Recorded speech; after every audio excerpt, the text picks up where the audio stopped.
अब मार्केट के long term trend पर बात करने के लिए वेलेंटिस एडवाइजर्स के फाउंडर और मैनेजिंग डायरेक्टर ज्योतिवर्धन जयपुरिया मौजूद हैं, जिन्हें भारतीय मार्केट में 3 दशक से ज़्यादा का अनुभव है। देश के टॉप स्ट्रेटजिस्ट में इनकी गिनती हुई है और काफ़ी सेल साइड ब्रोकरेज में भी ये काम कर चुके हैं। ज्योति जी, गुड मॉर्निंग। अर्निंग सीजन पर सबकी नज़र थी। आईटी ऑब्वियसली थोड़ा वीक रहा है, लेकिन अब डोमेस्टिक इकोनॉमी से जुड़े नंबर्स आने शुरू होंगे। आपका क्या व्यू है इस समय मार्केट पर प्राइमा फेसी पहले कुछ नंबर्स देखकर? तो मार्केट अनुज जी, एक तरह से जो अच्छी चीज है वो है कि अपना मैक्रोस काफी अच्छा है। हरदम अपने बोलते थे India has weak macros and very good micros, पर अभी मैक्रोस बहुत अच्छे हो गए हैं, बहुत मजबूत हो गए हैं। और थोड़ा माइक्रो पे ही है ना, थोड़ा डाउट आ रहा है क्योंकि वहां पे नतीजे जो है इतने अच्छे नहीं आ रहे। ये पूरे अर्निंग सीजन का हम लोग का अनुमान है कि करीब 6-7% अर्निंग ग्रोथ आएगा, जो है ना कोई इतना अच्छा नहीं है, पर एक तरह से थोड़ा सा रिकवरी है। पिछले साल में 3-4% आ रहा था, तो उससे 6-7% आएगा। पूरे साल का हम लोग का अनुमान है करीब 11% का अर्निंग ग्रोथ का। तो एक तरह से धीरे धीरे हर एक क्वार्टर में थोड़ा सा वृद्धि आएगी। जैसे आपने कहा, आईटी इतने कोई खास नतीजे थे नहीं, वहाँ एक्सपेक्टेशन भी काफी कम थे और उसी एक्सपेक्टेशन के है ना लाइन में आए हैं नतीजे। थोड़े जो है ना डोमेस्टिक नेम्स है, वहां पे नतीजे ठीक आ सकते हैं, कुछ कैपिटल गुड्स में ठीक आएंगे। सीमेंट एक दूसरा सेक्टर है जहाँ पे नतीजे अच्छे आने चाहिए। पर एक बैंक्स है जो है ना थोड़ा है ना ड्रैग डाउन कर देगा, क्योंकि वहां पे निम प्रेशर आना चाहिए काफी। ओके, चलिए, एक और बात मुझे आपसे पूछनी थी, क्योंकि अब आईटी के मेजर नंबर्स आ चुके हैं। ऑब्वियसली अभी इन्फोसिस और विप्रो बाकी हैं। लार्ज कैप आईटी पर अब आपका क्या व्यू बन रहा है? तो अनुज जी, हम लोग तो 2-3 साल से थोड़े नेगेटिव ही हैं, इस पे अंडरवेट ही रहे हैं और कभी भी ओवरवेट पोजीशन पे आए नहीं है लार्ज कैप आईटी पे। उसका कारण वही है कि जो ग्रोथ है वो काफी धीमा हो गया है ये सब सेक्टर में।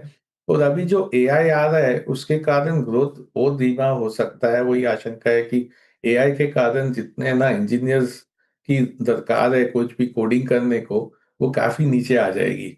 तो एक तरह से ना लोग कहते हैं 30-40% कम इंजीनियर्स चाहिए कुछ भी कोडिंग करने को, क्योंकि काफी काम एआई ही कर देगा।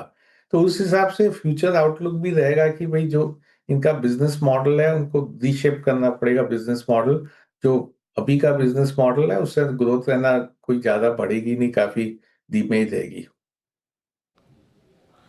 ओके, ज्योतिवर्धन जी, मैं थोड़ा सा अब अपनी थीम्स को, जो सबसे बड़ी थीम है उनसे हट के थोड़ी और दूसरी थीम्स पे बात करना चाहूँगा आपसे। मैं कुछ दिनों से विटनेस कर रहा हूँ वाइट गुड सेगमेंट में अच्छे मूव आ रहे हैं, और बहुत सारे स्टॉक्स जो कैश के काफ़ी कंट्रीब्यूट नहीं करते थे स्ट्रेंथ में, इस बार वहाँ पे मूव्स विजिबल हैं। कुछ बदला है क्या इस बार के समर सीजन में, और या फिर अभी तक के नंबर्स आपके चैनल चेक्स क्या कहते हैं?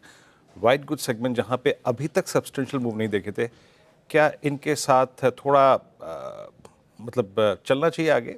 It's time to accumulate these stocks. तो देखिए, व्हाइट गुड में एक जो बड़ा मैक्रो है वो है कि कंज्यूमर डिमांड बढ़ना चाहिए।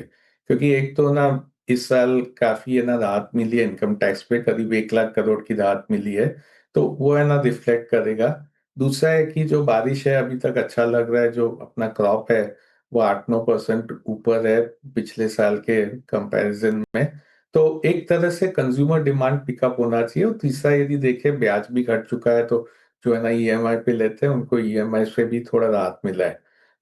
तो ये एक कारण है कि भाई कंज्यूमर में जो है एक स्टेपल्स है और एक व्हाइट गुड्स है, तो व्हाइट गुड पे लोग की नजर रहती है, क्योंकि आजकल है ना जैसे जैसे आमदनी बढ़ती है तो लोग व्हाइट गुड खरीदते हैं। पर जो एक व्हाइट गुड में एक एसी सेगमेंट है, वहां पे डिमांड काफी कम रहा है, क्योंकि एक तरह से बारिश जल्दी आ गई थी। तो जब है ना गर्मी रहती है तो है ना उसमें परचेजिंग होता है। इस बार जल्दी आने के कारण, बारिश जल्दी आने के कारण ये देखने मिला कि एसी का डिमांड थोड़ा कम हो गया है। पिछले 10 साल का ट्रेंड लेवे तो ज्यादातर क्या होता है कि जब समर सीजन में एसी का डिमांड कम होता है तो अगले 1-2 क्वार्टर में कैचअप हो जाता है। पर हो सकता है एसी वाले लोग का डिमांड थोड़ा नरम रहेगा, बाकी वाइट गुड्स में अच्छा है ना डिमांड देखने मिल रहा है अभी। ओके, वाइट गुड सेगमेंट्स पे आपका ये टिक हो गया। एक दो पॉकेट्स को और यहाँ पे डिस्कस कर लेते हैं जहाँ पे अच्छे मूव आ रहे हैं। एक बार स्क्रीन पे लेके आइए आप ज्वेलरी स्टॉक्स।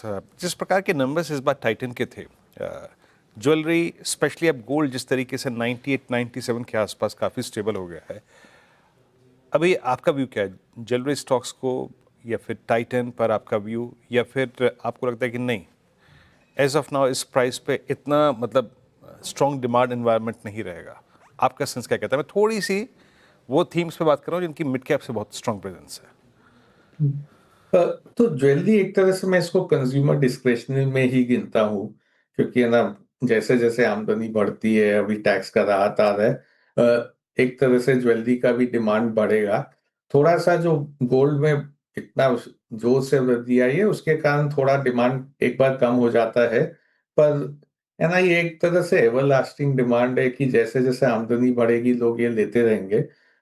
यहाँ बस वो एक वैल्यूएशन का रहता है हरदम की, है ना, किस वैल्यूएशन पे लिया जाए। तो कई बार है ना, थोड़े छोटे वाले लोग में वैल्यूएशन बेहतर दिखता है, तो छोटे वाले ज्वेलरी वाले लेने में कंफर्ट रहता है, बड़े में वैल्यूएशन थोड़ा महंगा रहता है।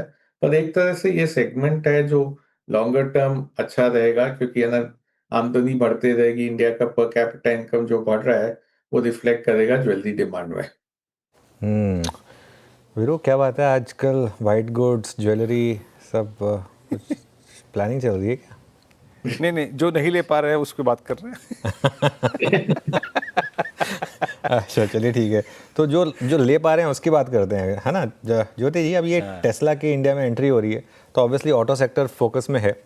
ऑटोज़ में आपका क्या व्यू रहेगा? क्योंकि काफ़ी ये चर्चा हो रही है कि ये रेयर अर्थ और बाकी चीज़ें, अब कुछ बैटरी के पार्ट्स को लेकर भी इशू बन रहा है कि भले ही डिमांड ठीक ठाक हो, लेकिन कंपनीज पर इस समय प्रेशर आ रहा है। आप कैसे इस समय अप्रोच कर रहे हैं ऑटोज़ को? एक टू व्हीलर अपनी अलग चाल चल रहा है, लेकिन बाकियों में थोड़ी सी दिक्कत रही है। आपका क्या व्यू रहेगा? तो हम लोग ये जो पैसेंजर व्हीकल है, वहां पे हम लोग का एक्सपोजर ओईएम्स पे नहीं है। और इसके दो कारण है, जैसे आपने कहा, ये हो सकता है ना, रेयर अर्थ मैग्नेट के कारण थोड़ा है ना प्रोडक्शन में दिक्कत आ सकता है। और दूसरा है ये जो ट्रेड एग्रीमेंट अपने है ना, जहाँ बात जारी है अभी तक यूएस के साथ, उसमें है ना, उनका डिमांड है कि ऑटो पे ड्यूटी कम किया जाए। तो एक तरह से हो सकता है कि जो डोमेस्टिक ऑटो ओईएम्स है जो यहाँ पे ऑटो बनाते हैं, उनको एक प्रेशर आ सकता है इंपोर्टेड ऑटो के सामने। अब जैसे टेस्ला अभी तो है ना काफी महंगा बिक रहा है, क्योंकि इंपोर्ट ड्यूटी ज्यादा है। पर यदि वो इंपोर्ट ड्यूटी कम कर दिया जाए फ्री ट्रेड अग्रीमेंट में, तो उनका दाम गिर जाएगा, तो डोमेस्टिक मैन्युफैक्चरर लोग को भी प्रेशर आ सकता है। तो इसलिए हम लोग थोड़ा सावधान है इस पे। हम लोग ऑटो एंसलीज के थ्रू खेल रहे हैं उसको, और जैसे आपने कहा टू व्हीलर्स खेल रहे हैं हम लोग। पर ऑटो जो पैसेंजर व्हीकल है वहां पे थोड़ा सा सावधान है। ओके, बिल्कुल। तो ये हो गया ऑटोज़ पर एक व्यू। रियल एस्टेट यहाँ पर क्या कर रहे हैं? यहाँ पर भी सिलेक्टिवली अच्छे मूव्स आए हैं। तो रियल एस्टेट का डिमांड तो अच्छा रहा है, और जैसे है ना, इनकम लेवल बढ़ रहा है, ऊपर से है ना इंटरेस्ट रेट घट गया है, तो वो दोनों में एक तरह से सहायता मिल रहा है। तो हम लोग के पास एक दो रियल एस्टेट स्टॉक्स है, और एक दो एंसिलरी स्टॉक्स है जो रियल एस्टेट में होते हैं।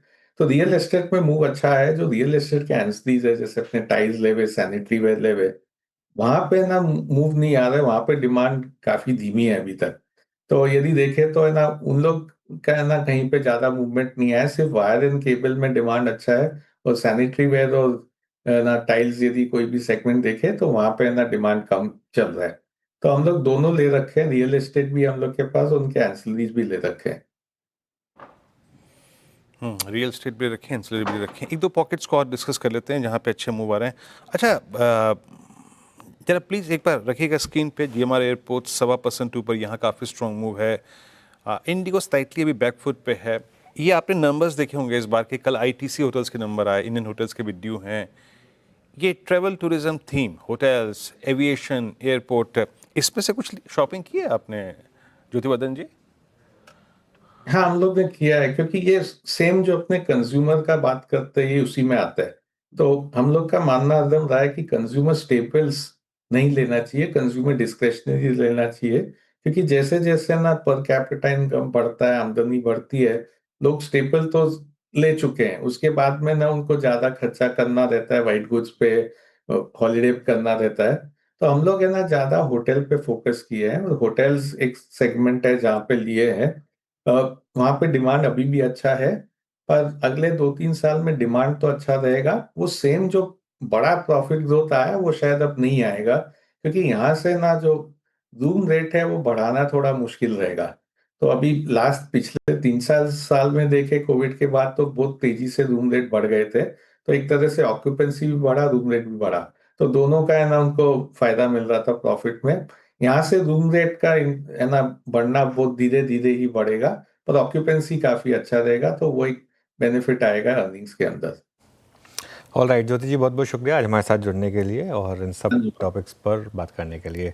अब हमारे साथ जेएम